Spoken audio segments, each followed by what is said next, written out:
네, 안녕하세요. 정혁진입니다. 오늘 돌직구가 늦게 끝나가지고 그래가지고 어쩔 수 없이 조금 늦었습니다.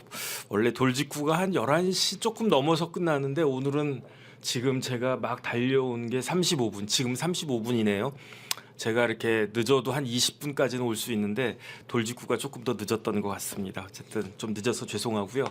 비가 많이 내리는 것 같아요. 그래서 제가 잠수교 왔다 갔다 하는데 잠수교가 다 찰 때도 있고 뚫릴 때도 있고 막힐 때도 있고 지금 왔다 갔다 그런 것 같은데 이번 주까지만 비가 온다라고 제가 예보를 본 것 같아요. 그래서 이번 주 지나면은 또 이제 맑은 날씨 오니까. 근데 저도 오늘 그 구두 신고 다니다가 미끄러질 뻔한 게 한두 번이 아니어가지고 아예 오늘은 그냥 까만색 운동화 신고 이제 다니는데, 왜냐하면 까만색 운동화가 겨울은 좋은데 여름에는 덥잖아요. 그래가지고 아우 못 신겠다 해가지고 구두로 다시 바꿔 신고 다녔는데 지금은 그게 문제가 아니고 잘못하다가 미끄러지면 다치겠다 싶어가지고 그래서 저도 까만 운동화로 오늘 바꿔 신고 나왔습니다. 그래가지고 저기 그 미끄러지지 않게. 제가 봤을 때요, 제일 바보 같은 게 병에 걸리는 거고요, 더 바보 같은 게 다치는 것 같아요. 그러니까 사람들이 막 건강하려고 운동도 하고 약도 먹고 막 그러는데, 그런데 삐끗해가지고 뭐 골절 당하고 삐끗해가지고 넘어지고 그거보다 더 어리석은 건 없지 않겠습니까? 그러니까 조심조심 하는 게 좋지 않겠나. 아니 제가 왜냐하면 저는 달리기 모드를 제 인생에서 지워버린 지가 꽤 됐기 때문에 안 뛰어요. 그래서 어제도 저희 집사람 이제 성격이 급해가지고 저기 이제 막 그거 한단 말이에요. 뭐 횡단보도에서 빨리 뛰자고 그러는데 안 뛰어요. 그냥 천천히 가지 뭐 다음에 가면 되지 뭐. 어쨌든 그렇게 좀 느긋한 그게 필요한 것이 아닌가 그런 생각이 들고요. 오늘은 왜 이렇게 또 후원을 많이 해주신지 모르겠어요. 가을 향기님 감사드리고요. 산에는 꽃 피고, 산에는 꽃이 펴야죠. 그럼 얼마나 좋습니까? 산에는 꽃 피고님도 감사드리고, 그 다음에 아까 제가 봤을 때 연희님도 또 후원해 주셨는데 감사 말씀드리겠습니다. 그리고 또 이제 제 후원 통장 통해 가지고 추추 선생님은 뭐 여러 번 진짜 계속 그 후원해 주셔서 그렇고, 우대석 선생님, 홍승문 선생님, 변명자 선생님 다 한 번, 이게 한 번 후원해 주시면 자꾸 하시네. 정말로 여러 번 이렇게 감사 말씀 드리겠습니다. 네, 진심으로 감사 말씀 드리고요.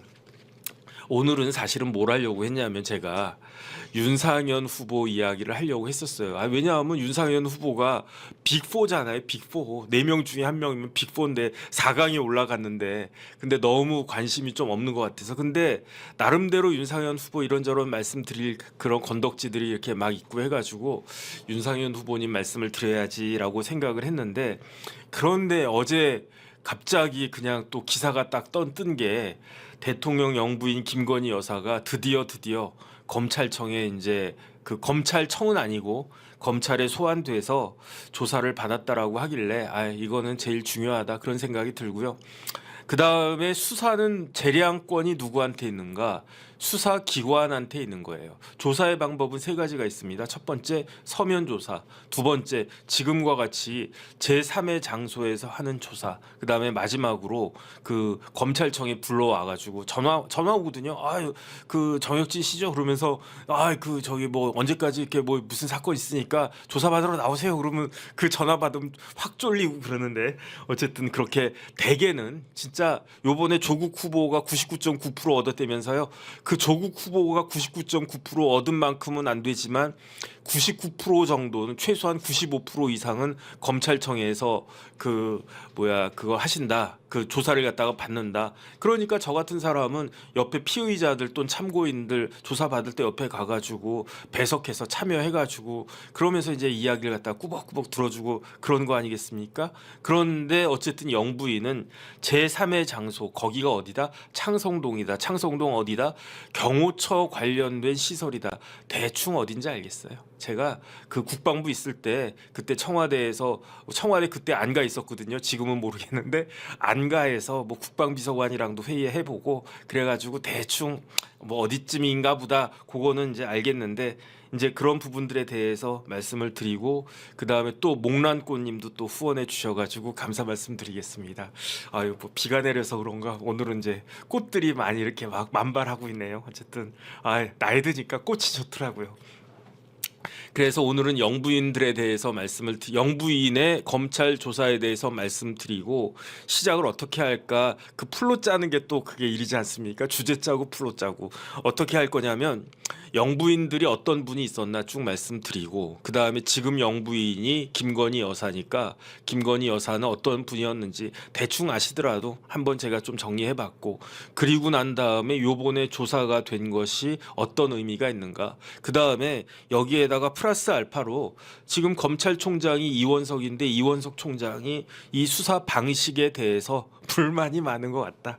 왜 불만이 많은 것 같은가? 그 다음에 저는 사실 저도 개인적으로 불만이 있다. 왜 불만이 있는 것인가? 어떤 부분이 불만인가? 그런 부분들에 대해서 제가 간단히 말씀을 드리려고 생각을 합니다. 이게 제가 어떻게 깜빡했어요. 왜냐하면 이제 뭐 이렇게 쓰고 하는 게 어려우니까 종이에다가 제가 이렇게 딱 써가지고 이거를 사진으로 찍어가지고 딱 띄우면 좋겠다라고 생각을 했는데 안 보이네. 그렇죠. 잘 안 보이죠. 그냥 영부인이면 어떤 사람이냐? 영이 그 명령할 때 영자를 써요. 영부인 할 때는 한자로 명령할 때 영자를 갖다가 쓰는 거예요. 대통령 할 때 영자하고 틀려요. 대통령은 명령할 때 이 영자에다가 이런 그 옆에 이제 뭐라고 하나 이런 게 이제 붙어가지고 대통령 되지 않습니까? 그러니까 영부인은 누구냐? 영부인은 대통령 부인을 말하는 것으로 많은 사람들이 생각을 하는데 영부인은요 그냥 다른 사람의 부인을 높여서 부르는 그러한 말이에요. 그러니까 영부인은 어떻게 보면 일반 명사예요. 어떤 뭐 대명사나 이런 게 아니고. 그런데 우리나라에서는 영부인 하면은 first lady 이렇게 그렇죠. 지금 딱 보다시피 그 한자로 옆에 조금 나오지 않습니까? 조금만 올려주세요. 뭐 어쨌든 뭐 중요한 거 아니니까. 그런데 어쨌든 퍼스트 레이디를 그러면은 퍼스트 레이디를 갖다가 번역했으면 영부인이 아니라 일부인이 돼야 되는 거 아닌가? 근데 제로 레이디도 아니고 퍼스트 레이디 때 영부인은 그러니까 영부인 저렇게 쓴다 명령할 때. 그런데 저게 다른 사람의 부인을 높여 이르는 말이다. 제가 저거 보고 제가 네이버 딱 검색해 보니까 영부인 저렇게 나오더라고요. 그런데 어쨌든 우리나라에서는 관용적으로 대통령의 부인을 영부인이라고 하죠. 우리나라의 역사상 대통령 몇 분 있었습니까? 여러 번 하신 분들 빼고 뭐 이승만 대통령 3번 했고 뭐 박정희 대통령도 뭐 여러 번 했고 했는데 여러 번 하신 분들 빼고 사람 숫자만 딱딱딱 하면 우리나라의 대통령은 13명이 있었어요. 13명이 있었는데 그렇다고 하면 영부인은 몇 명 있었을까요? 12명이지. 왜 12명일까요? 우리나라 역사상 미국에도 없었던 우리나라 대한민국 역사상 뭐가 있었습니까? 대한민국에는요. 전 세계에서 굉장히 흔치 않은 여자 대통령이 있었단 말이죠. 박근혜 대통령이 있었으니까 박근혜 대통령이 만약에 그 결혼해가지고 그랬으면은 영부인 역할 같은 것들을 남편이 했을 텐데 박근혜 전 대통령은 결혼하지 않으셨으니까 그러니까 우리나라의 영부인은 12명이다. 그냥 제가 사진 올려드린 거 있잖아요. 영부인이 어떤 분들이었는지 쭉 한번 보겠습니다. 먼저 이승만 대통령 부인이 누구냐면은 프란체스카 도너 여사였어요. 프란체스카 여사는 오스트리아에서 태어났죠. 몇 년생이냐? 1900년생이에요. 그 다음에 두 번째로 대통령 된 사람이 누구냐?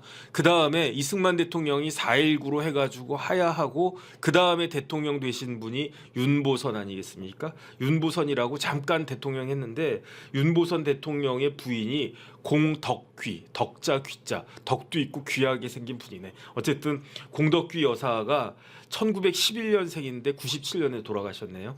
그 다음에 세 번째 윤보선 대통령 다음에 윤보선과 대통령 선거에서 승리한 사람이 누굽니까? 그분이 바로 박정희 대통령인 거죠. 박정희 대통령 부인 누군지 뭐 제가 말씀 안 드려도 알지 않습니까?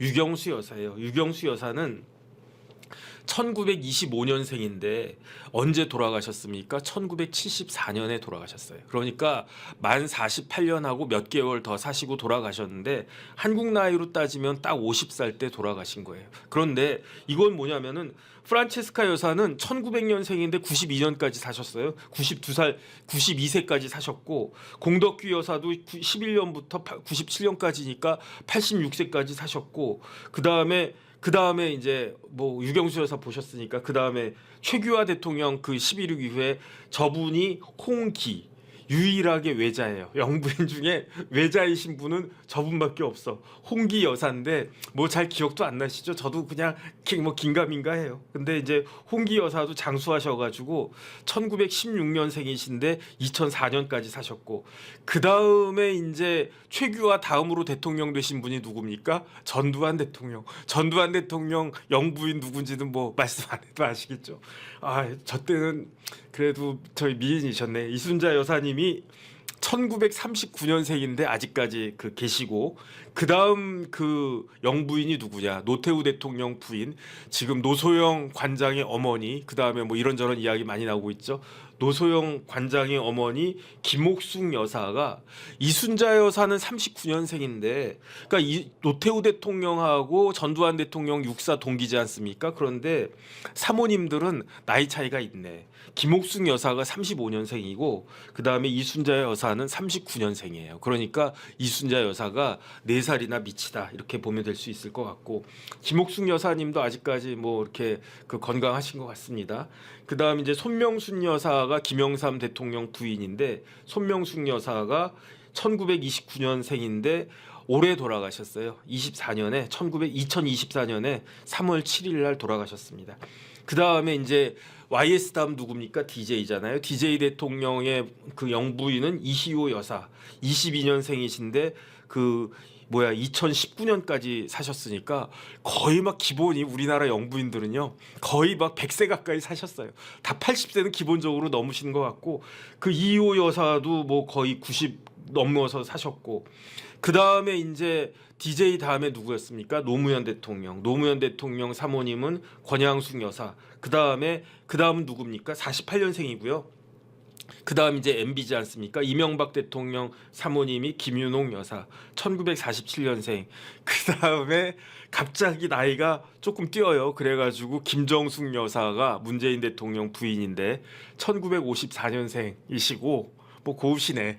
그 다음에 이제 김건희 여사가 확 나이가 확 거의 어려져가지고 1972년생입니다. 그래서 제가 이제 영부인들 이렇게 쭉 조사를 하다 보니까 한번 공통점이 뭐냐면 장수하셨어요. 다 오래오래 사셨네. 그러니까 권양숙 여사도 앞으로 오래 사실 것 같고요. 김윤옥 여사도 오래 사실 것 같고, 김정숙 여사님도 오래 사실 것 같아요. 그 다음에 김건희 여사님도 오래오래 사시기 바랍니다. 오래오래 사셨으면 좋겠어요. 그런데 유일하게 50도 못 돼서 돌아가신 분이 누구냐? 그분이 바로 유경수 여사 아니겠습니까? 유경수 여사 다시 한 번만 딱 띄워주시고요. 그 다음에 그런데 참 아이러니컬하게, 아니 영부인들 중에 뭐 프란체스카 여사도 기억에 남고, 이순자 여사 당연히 기억에 남고, 뭐 이희호 여사도 기억에 남고, 뭐 권양숙 여사도 뭐 이런저런 생각이 나고 다 그러는데, 영부인 하면 딱 떠오르는 사람이 유경수 여사잖아요. 그러니까 박근혜 전 대통령이 대통령 됐을 때 박정희 대통령의 음덕도 컸지만 유경수 여사의 음덕도 굉장히 크지 않았나. 그런데 아이러니컬하게 다른 분들에 비해서 거의 뭐 절반밖에 못 사셨어요. 그것도 어떻게 보면 흉탄에 의해 가지고 아주 그렇게 서거를 갖다 하시지 않았습니까? 어쨌든 이런 분들이 영부인이다, 그런 말씀을 드리고, 그 다음에 제가 지금 윤석열 대통령하고 공통점이 무지하게 많다고 그랬잖아요. 한 10가지쯤 된다고 그랬는데, 뭐 대학도 그렇고 사법시험 늦게 사법시험 붙은 나이가 같다니까. 그 다음에 또 여러 가지가 있는데, 뭐 충청도에다가 뭐 아버지 직업도 갖고, 뭐 어쨌든 뭐 법조인이고, 뭐 그 다음에 생긴 것도 얼굴도 이렇게 크고, 그 다음에 뭐 심지어 윤 대통령이 입고 다니시는 회색 같은 희한한 잠바 같은 거 있잖아요. 저희 집에도 있어요. 그거 저 자주 잘 입고 다니는데 편해. 그게 비싸지도 않은데. 그 다음에 저희 같은 사람은 유독 그렇던데 먹는데 진심이야. 옷 같은 거는 뭐 이렇게 좋은 거 안 입어요. 저희 같은 사람들은. 왜? 좋은 거 입어봤자 티가 안 나. 딱 입으면 저 멋있네. 막 이래야 되는데 옷이 인물을 살리네. 그런데 제가 입으면 인물도 죽고 옷도 죽어. 그러니까 우리는 그런 거 별로 관심 없고, 그냥 어떻게 보면 이렇게 잘 먹는 거, 맛있는 거, 이런 거에 진심인데, 저는 대통령도 그렇다고 생각을 갖다가 하는데, 그런데 저하고 윤 대통령하고 공통점 중에 하나가 뭐냐면 와이프의 나이가 같아요.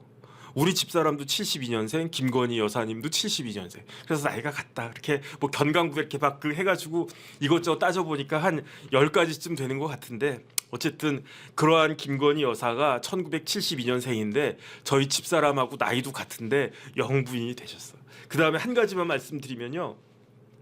우리나라 그 지금 정치를 망가뜨리고 있는 사람들이 누굽니까? 386들이잖아요. 386, 486, 586이 이제 686 되고 있단 말이에요. 그 6이 뭐냐? 60년대 태어난 사람들이 6이란 말이에요. 30대 그 뭐 지난번에 30대에 80년대 학번에 60년대 태어난 사람들 이런 사람들을 386 임종석 이런 애들 이런 사람들 그런 사람들이 나이 먹으니까 그 원래 80년대 학번하고 태어난 애는 바꿀 수가 없잖아요. 근데 나이는 자꾸 늘어나니까 그러니까 30대가 40대 되니까 486, 586, 686 이렇게 되어 가고 있는데 희한한 거 제가 발견했어요. 뭘 발견했냐면 우리나라 남자 386들이 우리나라 정치를 갖다가 망가뜨렸는데 희한하게 우리나라 영부인 중에는 60년대생이 없어. 진짜로. 그래가지고 김정숙 여사가 54년생이고요. 그 다음에 역대로 두 번째로 젊은 영부인이 김정숙 여사예요. 54년생. 그런데 갑자기 18년을 갖다가 훌쩍 뛰어넘어가지고 그 다음 영부인 가장 최연소 영부인이 김건희 여사예요. 72년생. 저는 60년대생 영부인이 안 나왔으면 좋겠습니다. 아이 뭐 누가 대통령 되면 뭐 영부인 60년대생 되지 않겠습니까? 저는 그러니까 60년대생들은 영부인 꿈도 꾸지 말아라. 저는 그 생각을 갖다가 하고요. 앞으로 70년대생, 80년대생, 90년대생들이 영부인 계속 하시기 바라겠습니다. 김건희 여사는 어떤 사람이냐? 1972년인데 9월 2일생이에요. 9월 2일이면 조금 남았네. 좀 있으면 생신인데 생신 축하드리겠습니다. 미리. 생긴 건 뭐 저렇게 생긴 건 뭐 모든 사람들이 다 알 거고. 그 다음에 아버지는 광자 섭자를 쓰시는 분이래요. 김광섭님. 그런데 일찍 돌아가셨어요. 그 양평군청에 공무원 하셨다고 하는 건 뭐 최재형 목사 통해서 전 국민들이 다 아는 그런 사실이 됐는데 김광섭 아버지 김광섭 씨가 언제 돌아가셨냐면 87년에 돌아가셨어요. 몇 년생이라고 그랬습니까? 72년생. 그러니까 15살이면 굉장히 이렇게 민감하고 예민하고 사춘기 아니었을까? 아 저야 뭐 남자고 또 둔하고 충청도 그래가지고 뭐 잘 기억이 안 나는데 여자들은 예민할 그 나이에 아버지가 돌아가시는 그런 슬픔을 갖다가 겪으셨다. 15살이면 중학생 때 아닌가? 그 정도 되겠죠. 그리고 난 다음에 고등학교를 어디를 졸업했느냐? 강동구에 가면 명일동 있어요. 명일동에 가면 무슨 교회냐? 명성교회인가 있을 거고 그 다음에 명일동에 무슨 고등학교가 있겠습니까? 명일여고가 있겠지. 그래가지고 명일여고를 졸업했는데 여기부터 저는 친근한 느낌을 확 받는 거야. 왜 친근한 느낌을 받냐면 제가 고등학교는 경문고등학교 사당동에 있는 경문고등학교를 나왔지만 그 대학 들어가자마자 우리 아버지가 앞으로 올림픽 뜬다 해가지고 앞으로 대한민국의 중심은 송파구다 그래가지고 저희가 대학교 1학년 때 송파구로 이사해 갔거든요. 방이동으로 올림픽공원 앞에 뭐 좋긴 한데 그래도 그냥 살던데 사시지 않은 생각이 지금 드는데 그래서 어제 제가 저희 집사람이랑 교회 갔다가 어디 갈까 하다가 옛날 살던 데 가보자 해가지고 오금동 방이동 이쪽 딱 돌아보고 왔는데 그런데 그렇기 때문에 방위를 어디서 했습니까? 전투방에 했다고 그랬잖아요. 전투방위가 어디냐면은 저기 구리 넘어가가지고 미금시 있고 그 미금시 안쪽에 금곡이라고 있어요. 그런데 저희 때는 방위들이 출퇴근하려면 불편하니까 부대에서 수송버스를 내줬거든요. 그 수송버스를 어디서 타느냐? 천호동에서 탔어요. 그러니까 제가 강동구 막 이런 쪽은 좀 이렇게 안단 말이지. 그러니까 명일동에 그 있는 명일여고도 제가 대충 알겠고 그 다음에 또 뭐지? 영파여고인가? 어쨌든 왜 여고만 생각이 나지? 어쨌든 그런데 김건희 여사가 명일여고를 91년도에 졸업했어요. 아니, 당연하지. 우리 집사람이랑 나이가 같으니까. 그런데 다른 학교를 갔는지 재수를 했는지 뭐 어쨌는지 간에 학번은 92학번이더라고요. 경기대에 들어갔는데 경기대 회화과 들어가가지고 서양화를 갖다가 전공을 했대요. 제가 제일 못하는 게 제가 음미 체중에 노래는 제가 좀 하고요. 그 다음에 옛날에는 운동 좀 했는데 이제는 저기 다칠까봐 그 달리기 모두 없애버렸고 그 다음에 제가 진짜 그림을 못 그려요. 제가 그림을 너무너무 못 그려가지고 중학교 때 수미양가 중에 약 맞은 적도 있었어. 딱 그림 그리는 게 싫어. 보는 거는 뭐 그냥 그럭저럭 하는데 못 그리겠어. 근데 여사님은 이제 그 뭐야 미술 쪽에 재능이 있었던 것 같아요. 그래가지고 그 김건희 여사가 경기대 회화과 서양화 전공 92학번이었는데 그런데 95년도 이때는 대학교 4학년 때 아니겠습니까? 이때 대한민국 미술대전에서 입선을 했대요. 그럼 이건 뭐 굉장히 그 미술적인 그 재능이 탤런트가 있는 거지. 그 다음에 경기대 졸업하자마자 96학번으로 숙명여대 교육대학원에 들어가요. 거기 들어가가지고 미술교육으로 석사를 갖다가 받고 그 다음에 그때가 뭐 한 96학번이니까 한 98년 정도 되겠죠. 그리고 난 다음에 한 10년쯤 있다가 2007년도에 그 유명한 코바나 컨텐츠라고 하는 회사를 설립합니다. 그래서 뭐 전시 같은 거 하고 뭐 기획하는 건데 굉장히 그 코바나 컨텐츠가 센스 있게 잘했다는 이야기를 많이 들었어요. 그거는 뭐 영부인에 대한 호불호를 불호를 떠나가지고 코바나 사업가로서 그 재능이 있다. 그 전시 기획 같은 게 굉장히 뭐 잘했다. 뭐 그런 이야기 제가 들었던 것 같고 그리고 난 다음에 2008년도에 개명을 해요. 그 이전까지는 김명신이었는데 2008년도에 이름을 지금의 김건희 여사님으로 개명을 갖다가 하는데 저는 건희하면은 이건희 회장님이 기억이 나는데 어쨌든 똑같이 성은 김이요 이름은 건희로 그 개명을 갖다가 하고 그리고 난 다음에 서울대 경영전문대학원에서 석사학위를 받아요. 석사를 2010년부터 2012년 2월까지 서울대 다니면서 뭐 경영전문대학원 뭐 다닐 수 있는 거지. 그러면서 사업하고 그랬던 분이니까 코바나 콘텐츠 뭐 잘하고 그랬던 분이니까 그 경영전문대학원에서 석사학위를 받고 이게 언제다? 2012년 2월 말이다. 그리고 난 다음에 2012년 3월 11일에 뭐를 하느냐? 결혼을 하는 거예요. 그 결혼식 사진 제가 잠깐 띄워드렸잖아요. 그 결혼식 사진이 있더라고요. 그래가지고 근데 저 결혼한 날짜가 2012년 3월 11일이다. 윤 대통령은 3월이 좋은 달인가 봐. 3월 9일에 대통령 선거 이기고 3월 11일에는 아주 이쁜 마누라, 뭐 이쁜 영분이라고 하겠습니다. 얻고 3월 달에 좋은 일들 많았네. 그러니까 저 때는 윤석열 대통령도 젊었고 김건희 여사도 굉장히 뭐 꽃다운 나이, 뭐 꽃다운 나이 뭐 비슷한 나이 어쨌든 그 뭐 다 아름다우시고 이렇게 멋있으셨습니다. 그렇게 해가지고 이분들이 이제 딱 결혼을 갖다가 하고 그 다음은 뭐 이야기 안 해도 되겠죠. 윤석열 대통령이 검사로서 잘 나가다가 윤석열 대통령이요 검찰 초기에는 그렇게 잘 나가는 검사가 아니었어요. 근데 검사들은 뭐라 그러냐 월반한다고 그러잖아요. 그러니까 나이도 많고 학교도 별로고 성적도 별로고 그런 사람들이 검찰 일을 딱 맡겼는데 너무 재밌어. 그 다음에 너무 이거 재미가 있어. 그러니까 사람이 제가 살아보니까요 공부하는 머리, 시험 보는 머리가 따로 있고 돈 버는 머리 따로 있고 그 다음에 뭐 일하는 머리 따로 있고 다 그렇지 않습니까? 저는 윤석열 대통령이 그랬던 것 같아요. 윤석열 대통령이 사법시험은 좀 늦게 됐지만 물론 2차 시험도 떨어지고 제가 알아요. 그래서 한 번 떨어지면 또 몇 년 훅 지나가고 또 한 번 떨어지면 몇 년 훅 지나가고 그렇게 운이 없으면 뭐 그렇게 늦게라도 뭐 저도 뭐 그랬는데 뭐 어쨌든 그렇게 되는데 그런데 윤 대통령이 검사는 굉장히 적성에 맞았던 분인 것 같아요. 그 다음에 연수원 들어가도 저도 마찬가지였는데 나이 들고 그럼 뭐 공부가 됩니까? 뭐 별로 그냥 대충 뭐 이 정도면 됐지 뭐. 그래가지고 뭐 그 하다가 막상 검사를 시작했더니 이거는 적성에 맞는 거야. 그러면은 검사들끼리는 뭐라고 그러냐면 월반한다고 그래요. 한동훈 같이 서울대 법대 나와서 4학년 때 시험 붙고 연수원 성적도 탑이고 이런 사람들은 처음부터 에이스. 이런 사람들은 월반할 필요가 없어요. 처음부터 우등반인데 뭐. 그런데 열등반이었다가 중등반으로 올라가고 중등반이었다가 뭐 A-로 올라가고 A-로 갔다가 A 플러스급으로 올라가고. 그런데 윤석열 대통령이 그런 식이었어요. 초임이 대구지청이었는데 그 다음에 이제 지방 삥삥 돌다가 이 친구 좀 나이 먹었는데 일 잘하네, 열심히 하네. 그다음에 결혼도 안 했네.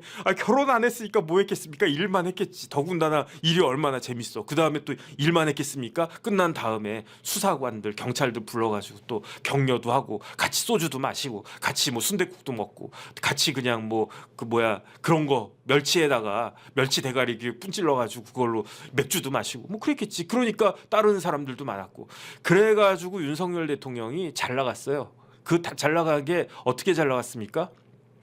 대검 중수과장 아무나 합니까? 부장검사 때 대검 중수과장 잘하고 수사 잘하고 그러니까 여주지청장 했었단 말이에요. 여주지청장이 그게 사람들 모르는데 굉장히 요직이에요. 왜 요직이냐? 여주에 뭐가 많습니까? 골프장 많잖아요. 그러니까 옛날에는 여주지청장 하면 거기 골프 치러 오는 뭐 높은 분들 뭐 이렇게 저렇게 해가지고 그래서 여주지청장 요직이란 말 제가 들었었거든요. 여주지청장 하다가 그때 이제 국정원 댓글 사건 때 중앙지검장한테 이제 들이받아가지고 그러면서 좌천을 갖다가 쭉쭉쭉 당했는데 그때가 언제냐? 김건희 여사하고 결혼하고 얼마 되지 않았을 때란 말이에요. 그러다가 2012년도에 결혼했다고 그랬잖아요. 2012년도에. 그러면은 2012년도 3월 달에 결혼했는데 2012년 12월 달에 대선 있었잖아요. 그때 대통령 누가 됐습니까? 박근혜 대통령 됐잖아요. 그 초기까지는 잘 나가다가 박근혜 대통령 그 중후반에 그때 이제 국정원 댓글 사건으로 눈밖에 싹 나가지고 그다음부터는 고검을 막 했잖아요. 결혼한 지 뭐 한 2, 3년, 3, 4년밖에 안 될 그때였을 거예요. 그래서 저는 개인적으로 어떤 생각하냐면은 윤 대통령 같이 자존심 강한 분이 저렇게 고검으로 삥삥삥 돈다라고 했으면은 저 같으면은 옷 벗으려고 했을 거예요. 근데 윤석열 대통령은 중간에 변호사 한번 해봤었거든요. 로펌에 들어갔었단 말이에요. 근데 변호사가 적성에 안 맞는 분이야. 그러니까 그때 윤 대통령이 고민을 많이 하셨을 거라고 저는 생각을 해요. 마음 같아선 진짜 다 뒤집어 엎고 그냥 나가서 변호사나 하고 싶은데 변호사를 갖다가 한번 해보니까 나랑 적성이 안 맞아. 나는 이제 검찰이 너무 좋아. 내가 뭐 검사장 안 되고 뭐 총장은 뭐 당연하고 검사장 안 돼도 그냥 부장검사로라도 난 정년퇴직하면 좋겠어. 이런 마음을 갖고 있는데 근데 너무 자존심 상하니까 나갈까 말까 내 마음 나도 몰라 이러고 있는데 이건 그야말로 제 뇌피셜인데 김건희 여사가 뭐라고 이야기했을까? 김건희 여사가 여보 뭐 여보라고 그러는지 오빠라고 그러는지 뭐 검사님이라고는 안 그러겠지. 어쨌든 윤석열 대통령한테 그냥 남아 계세요. 검사 그냥 계속 하세요. 그 다음에 당신 잘 될 겁니다. 이렇게 이야기했을 것 같아요. 저는 만약에 그렇지 않고 그 와이프가 당신 뭐 하는 거냐 쪽팔리지도 않냐 지금 계속 고검에서 돌고 있는데 후배들 보기에 쪽팔리지도 않냐 그 다음에 검사 월급 얼마냐 이거 얼마 당신 검사하면서 몇십 년 검사하면서 재산도 없잖아요. 그러면 지금부터라도 돈 벌어야지 맨날 내가 내가 사업한 거 가지고 먹고 살래 그러면서 막 바가지 긁었으면 대통령 어떻게 했겠다 옷 벗었겠다.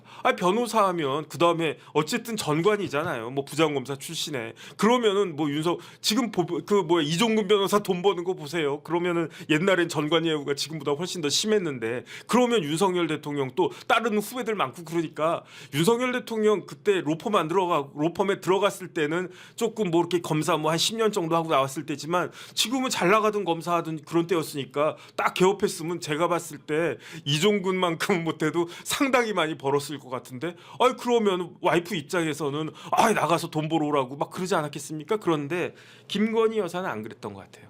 당신 그냥 하고 싶은 대로 하세요. 근데 그 검사 그냥 계속 하셔도 되고 그 다음에 당신 잘 될 거라고.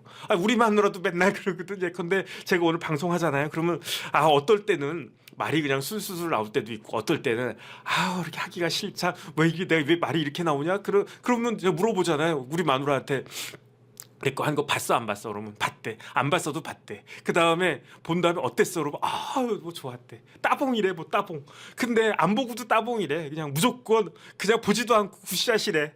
근데 그런 게 뭐 힘들고 그럴 때는 좀 도움이 되지 않았을까? 그러니까 저는 어쨌든 윤 대통령이 김건희 여사한테 고마운 측면이 있다라고 하면 어려웠을 때 그걸 이제 뭐 나가서 돈 벌어라고 막 바가지 긁지 않고 당신 잘 될 거야. 당신 검사장도 될 거고 그 이상도 될 수 있어. 격려하지 않았을까? 저는 어쨌든 개인적인 생각인데 제가 김건희 여사는 만나본 적 단 한 번도 없고요.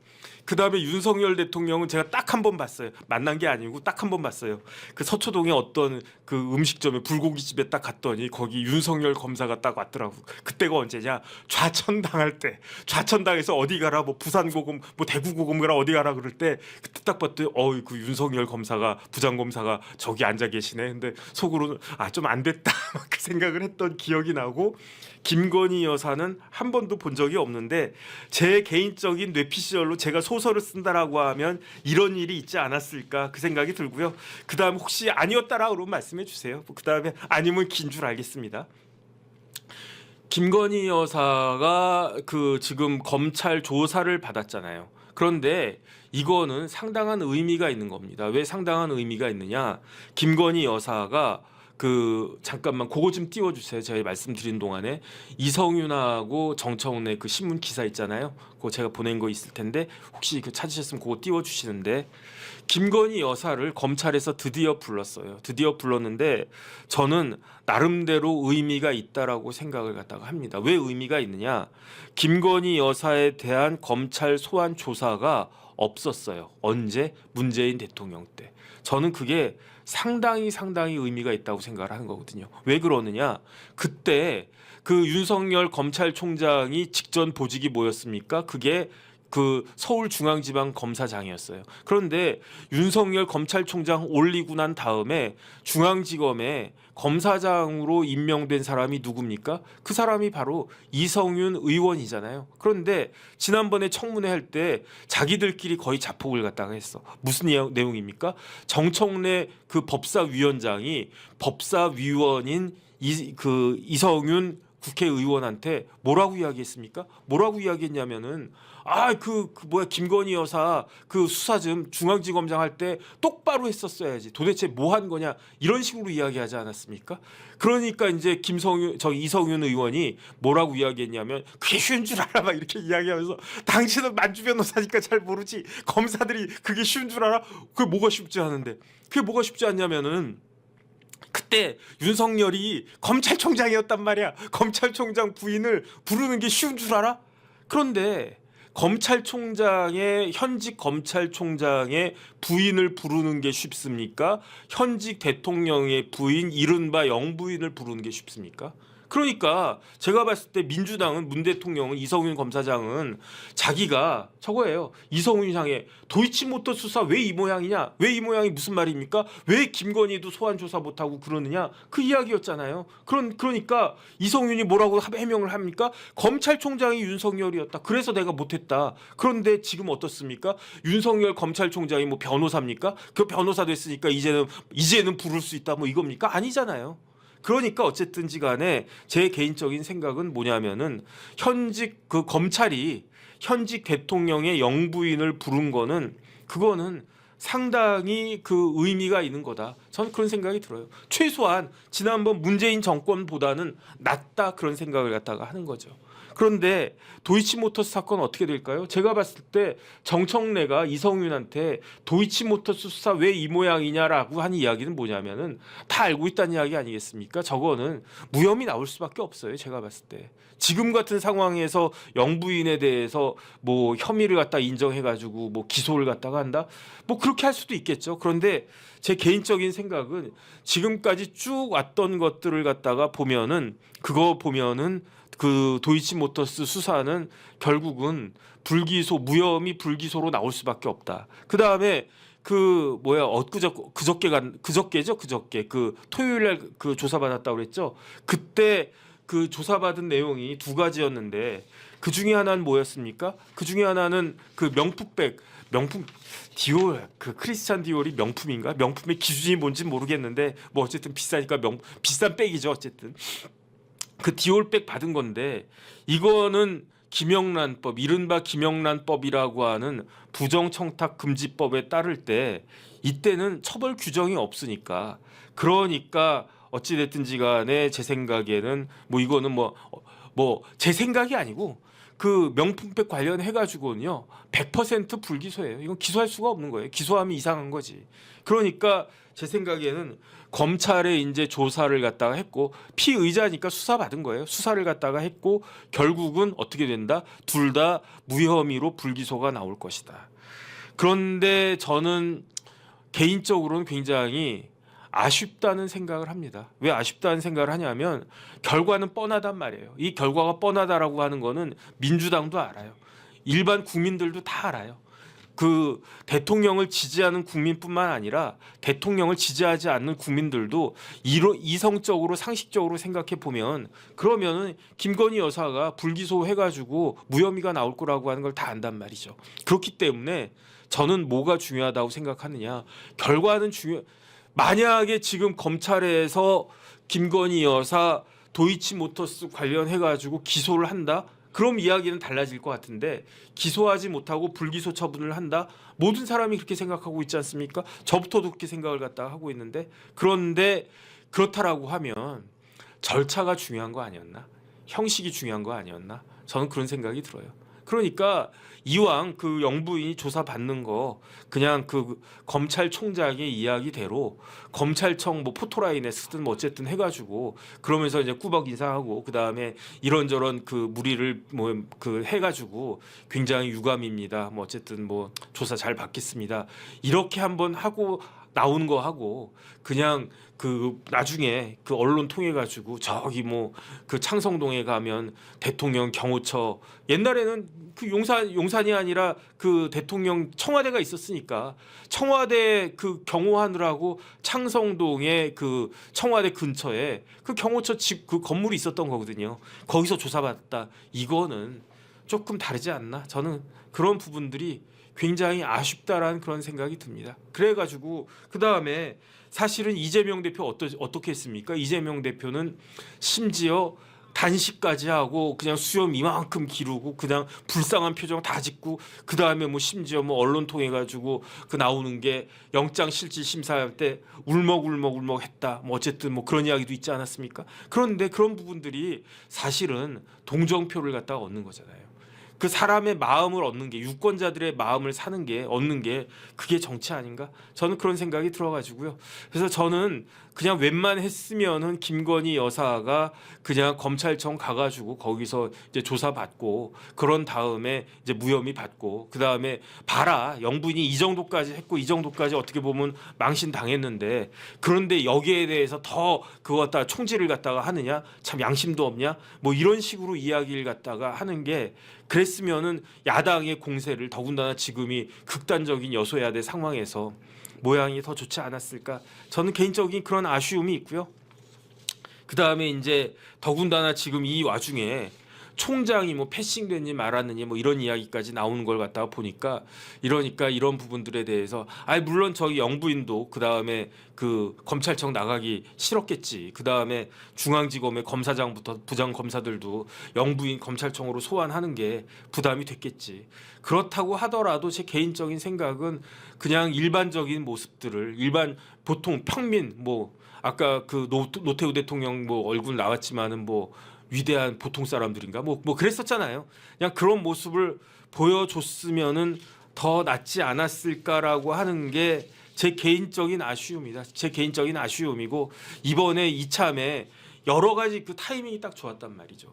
왜냐하면 명품백 관련해서는 불기소가 나올 수밖에 없다라고 하는 거는 그거는 민주당에서도 뭐 누구나 아는 거고 그래가지고 제가 지난주에 돌직구 나가가지고 내가 민주당 국회의원이었으면 당장 제일 먼저 내가 할 게 뭐냐면은 그 부정청탁금지법 김영란법 개정해가지고 부인이 그런 선물 받아도 형사처벌 된다라고 규정 만들겠다라고 딱 했더니 끝나고 난 다음에 박수현 의원님이 저한테 탁 치면서 정 변호사 그러더니 그거 이미 다 민주당에서 발의했어 그러더라고. 지금 발의하고 있는데 통과를 안 시키고 있대요. 발의했으면 빨리 통과시키지. 어쨌든 그 이야기는 뭡니까? 지금 현행 법률로는 김건희 여사를 처벌할 수 없다. 그거 스스로 이야기한 거잖아요. 그러니까 그건 딱 뺀 거고 그 다음에 그 이야기 자체가 명품백 관련해서는 혐의가 있을 수 없다는 걸 갖다가 방증하는 거고 그 다음에 이제 두 번째는 뭐냐면 도이치모터스인데 저는 지금 타이밍이 딱 좋은 게 민주당에서 지난주에 한 게 뭡니까? 지난주에 한 게 대통령 탄핵 청원 청문회잖아요. 그 대통령 탄핵 청원 청문회에서 무슨 이야기 나왔습니까? 조금 전에 제가 띄워드렸던 정청래하고 이성윤 사이에 이렇게 막 이야기가 나왔잖아요. 그러니까 그 이야기 딱 보고 난 다음에 검찰에서 불기소 딱 한 다음에 혐의 없다라고 한 다음에 아 봐라 당신들도 인정하지 않았느냐. 이성윤이요 언제 중앙지검 검사장이 됐냐면 2020년에 검사장이 됐단 말이에요. 2020년에 그 다음에 1년 반 동안 검사장 했어요. 2021년 6월까지. 그런데 2020년 초에 뉴스타파에서 김건희 도이치모터스 주가 조작 의심든다 해가지고 뉴스타파에서 기사가 확 뜰 때가 언제냐? 그때가 2020년도였단 말이에요. 그 2020년도에 누가 검사장이었느냐? 이성윤이 검사장이었단 말이에요. 그런데도 불구하고 이성윤이 결과 못 내놓았잖아요. 뭐가 있어야 불러야지. 뭐라도 있었으면 당연히 불렀을 텐데 못 불렀잖아요. 그러니까 그런 이야기 딱 하면서 이럼에도 불구하고 영부인이 그 포토라인까지 서가지고 다 조사 받았다. 그런데 여기서 뭘 더하랴? 뭘 더해? 니네가 칼자루 잡고 있을 때 충분히 할 수 있었는데 그걸 왜 그걸 갖다 못하냐? 이런 이야기 충분히 할 수 있지 않았을까? 저는 그런 아쉬움이 들고요. 그 다음에 제가 제일 속상한 건 뭐냐면요. 이러니까 이게 안 되는 거예요. 뭐가 안 된다? 김정숙 여사를 소환 조사하기가 쉽겠습니까? 그러면 당장 민주당에서 뭐라고 이야기하겠습니까? 김정숙 여사가 뭐 별별 거 많잖아요. 뭐 옷부터 시작해가지고 하나하나 그 다음에 뭐 딸 집 사는 거 해가지고 뭐 인도 갔다 온 거 뭐 별별 거 많잖아요. 그러면 제가 만약에 그 검찰이었다라고 하면 중앙지검 검사장이었다라고 하면 아니 김건희 여사도 검찰청으로 불렀는데 현직도 불렀는데 전직을 왜 못 부르냐 이 이야기 할 수 있잖아요. 근데 지금은 어떻게 됐느냐? 지금은 김건희 여사가 저렇게 제3 그 장소에서 제3의 장소에서 조사를 받았으니까 김정숙 여사 불러도 안 나올 것 같거든요. 이거는 제가 봤을 때 문제 있는 거 아닌가? 그러니까 김정숙 여사 그 조사하려면은 저기 뭐 양산까지 내려가야 되나? 뭐 어디까지 가야 되나? 옛날 같으면 양산에서 아니 그 좀 올라오시면 좋겠습니다. 이런저런 혐의가 있고 그다음에 그거 뭐 중앙지검에 고발을 당했는데 그거를 형사 1부였다가 뭐 지금 형사 2부로 재배당하고 뭐 그러지 않았습니까? 거기 부장검사가 조아라 부장검사가 여자란 말이죠.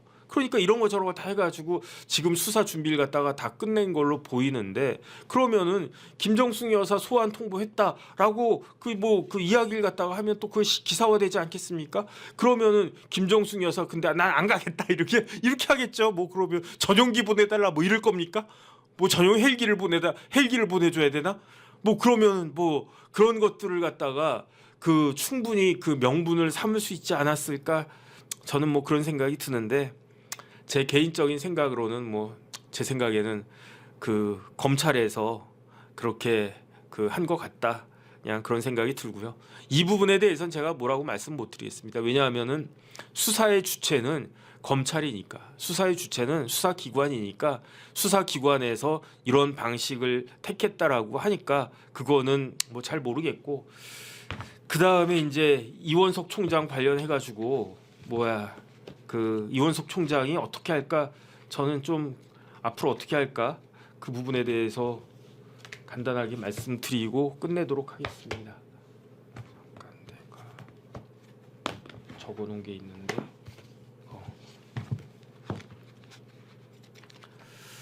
이원석 총장이요. 제가 지난번에도 말씀을 드렸었는데 그때 여기 있네.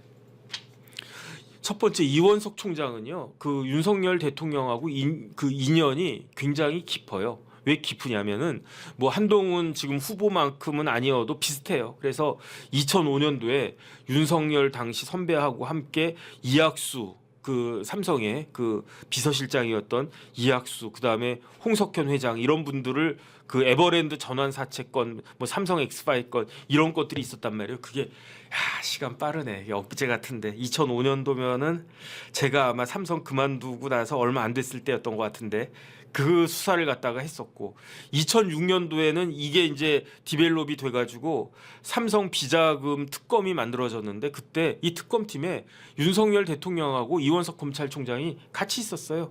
그 다음에 그 유명한 뭐 윤석열 커피 운운했던 그게 뭡니까? 부산저축은행 저축은행 사태 났을 때 그때 윤석열 대통령이 뭐였습니까? 그때 윤석열 대통령이 중수 1과장이었어요. 그러니까 대검 중수부에 중수부장 밑에 뭐 그냥 뭐 수사기획관이나 뭐 이런 사람도 있었겠지만 그 밑에 어쨌든 부장검사급으로 중수 1과장이었는데 그때 이원석 총장도 같이 그 일을 갖다가 했고 결정적으로 2017년에 국정농단 사건 때 그때 그 팀에 그 윤석열 대통령도 있었고 그다음에 이원석 총장도 있었고 그러니까 윤석열 대통령이 검찰총장 되자마자 한 첫 번째 인사에서 이원석을 검사장으로 승진시킨 거예요.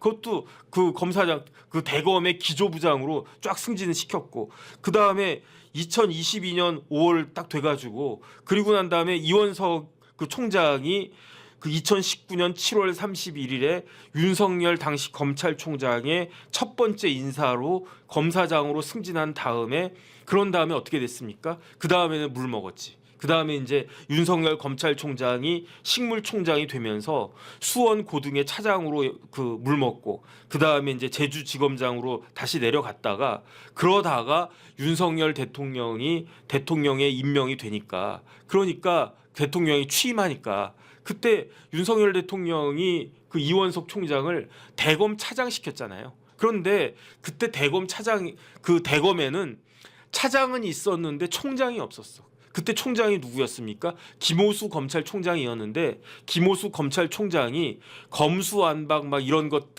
뭐 그런 그 와중에 그냥 옷 벗고 나갔잖아요. 아무리 내가 민주당 윤석열이 아니라 문재인 대통령에 의해서 임명받은 그 검찰총장이라고 하더라도 검수완박은 내가 인정할 수 없다 해가지고 그 옷 벗고 나간 게 그게 이제 김호수 검찰총장이었는데 그러니까 그 총장 밑에 차장이 직무대행 있잖아요. 조남관 그 변호사가 그 대검 차장으로 윤석열 검찰총장 직무대행을 3번이나 했던 것처럼 그 이원석 그 대검 차장은 김호수 검찰총장 물러나니까 검찰총장 직무대행을 쭉 하다가 그러다가 2022년 9월 16일에 정식 검찰총장으로 올라간 거예요. 대검 차장에서 그 검찰총장으로. 그러니까 아침에 그 나온 거 봤더니 아침에 이제 이원석 총장이 그 이야기한 거 봤더니 아니 내가 검찰총장 직무 대행부터 한 거는 2022년 5월부터다. 5월부터였거든요. 그럼 지금 7월이잖아요. 2년하고도 2개월 동안 검찰총장 직에 있었던 것이다. 이런 식으로 이야기를 갖다가 했으니까. 그런데 어쨌든 그 지난 5월 달에 송경호 그 당시에는 중앙지검장이 송경호 검사장이었는데 5월 2일에 그 중앙지검장으로부터 주례 보고를 갖다 받는데 그때 김건희 여사 관련된 이야기를 해요. 뭐라고 이야기했냐? 전담 수사팀 빨리 구성해라. 그러면서 증거와 법리에 따라 신속하고 철저하게 수사해라. 이렇게 이야기를 했는데 신속하게 된 것 같지는 않고요. 왜냐하면은 그 이야기가 5월이었는데 뭐 2달도 더 넘게 이걸 갖다 끕니까? 그러니까 신속하게 된 것 같지는 않고 그 와중에 중앙지검 검사장 바뀌고 그래요. 그 다음에 철저하게 수사를 갖다가 할 게 뭐 있나? 어쨌든 저는 뭐 어차피 철저한 수사는 이성윤 검사장 때 이미 다 끝났을 거다라는 생각을 갖다가 하기 때문에 그렇기 때문에 뭐 철저한 수사는 뭐 더 이상 할 것도 없을 것 같고 그 다음에 결국은 그러니까 형식과 절차가 중요하다라고 생각을 했는데 뭐 생각이 뭐 저와 같겠습니까? 뭐 제가 뭐 억울하면 뭐 네가 검사장해라 뭐 이런 이야기를 갖다가 하겠지. 그래서 어쨌든 그 영부인이 그 조사를 받았다. 이거는 대한민국 건국 역사상 처음이었다. 그 다음에 김건희 여사가 그 조사 받은 거는 검찰총장 부인일 때도 안 받았던 거를 지금에 와서 받는 것이다. 그러니까 굉장히 정치적 의미가 있었던 것 같고요. 그 다음에 만약에 윤석열 검찰총장이 대통령 되지 않았으면 그러면 이 사건 벌써 끝났을 사건이에요.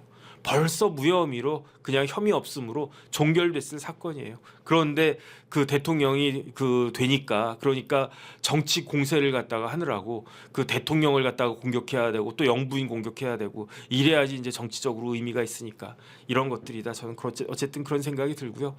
그래서 이 부분과 관련해서 또 어떻게 더 이야기가 진행이 될지 저는 그래서 그 검찰총장 패싱 이야기 나오지 않았습니까? 그래서 검찰총장 패싱되고 그랬기 때문에 이원석 총장이 뭐 사표 낼래나 뭐 그런 생각을 갖다가 했었는데 오늘이 며칠이야? 오늘이 7월 22일이잖아요. 뭐 9월 15일이면 임기 다 끝나니까 뭐 한 달 반 조금 더 남았네. 한 달 한 20일 남았나? 그 정도 남았는데 뭐 지금에 와가지고 기분 나쁘다고 뭐 검찰총장 옷 벗을까? 뭐 어쨌든 그런 생각이 드는데 어쨌든 또 그냥 뭐 이런저런 이야기가 나올 수 있지 않을까? 저는 어쨌든 그런 생각이 듭니다. 그래서 오늘은 그냥 비 오는 월요일인데 그 요 정도로 이렇게 말씀을 마치도록 하고요. 빨리 좀 혼란 같은 것들이 다 정돈됐으면 좋겠어요. 그 다음에 전 곰곰이 생각해봤는데 이게 그 디올백이 어마어마하게 비싼 거였구나 하는 생각이 드는 거예요. 왜 비싼 거라는 생각이 드냐? 끼케야 제가 끼케야 300만 원이라고 그랬다가 욕 엄청 먹었는데 300만 원 되게 큰 거죠. 뭐 저는 뭐 그냥 이런 거 들고 다니는데 저도 이제 파우치 들고 다닙니다. 이런 거에 비하면 뭐 300만 원이면 비싼 거지. 하지만 제가 끼케야 300만 원이라고 말씀드린 건 뭐냐면 그 백으로 인해 가지고 대한민국의 손실이 어마어마하다는 거예요. 대한민국 국민들이 진짜 행정적 뭐 해가지고 그다음 스트레스 받는 거 짜증 나는 거 이런 거를 돈으로 환산하면 그게 얼마나 되겠습니까? 자 어마어마한 그거 아니겠습니까? 그래서 빨리 이런 부분들이 빨리 이제 그 정돈이 되고 그 다음에 좀 마무리되고 좀 우리나라가 건설적이고 생산적인 그것이 됐으면 좋겠다 그런 생각이 들고요. 내일이면 전당대회니까 내일 전당대회 통해 가지고 뭐 후보가 저기 대표가 선출될지 아니면 과반이 안 되는 그런 결과가 나와서 또 일주일 정도 더 연기가 될지 모르겠는데 좀 이제 나라가 정돈됐으면 좋겠다 어쨌든 그런 생각이 듭니다. 오늘도 잘 들어주셔서 감사드리고요. 오늘 또 많은 분들이 막 제가 처음에는 읽어드렸는데 그 다음에는 그 뭐야 제대로 못 읽어드려가지고 그 뭐 어쨌든 뭐 비뉴님도 감사드리고요. 굉장히 많은 분들께 다시 한번 감사 말씀드리겠습니다. 그 다음에 저 진짜 더위 먹은 거 맞은 것 같아요. 이렇게 힘들지? 그래가지고 어쨌든 저기 내일은 조금 더 힘 있는 모습으로 그 뭐야 인사드리도록 그렇게 하겠습니다. 오늘도 잘 들어주셔서 감사합니다. 고맙습니다.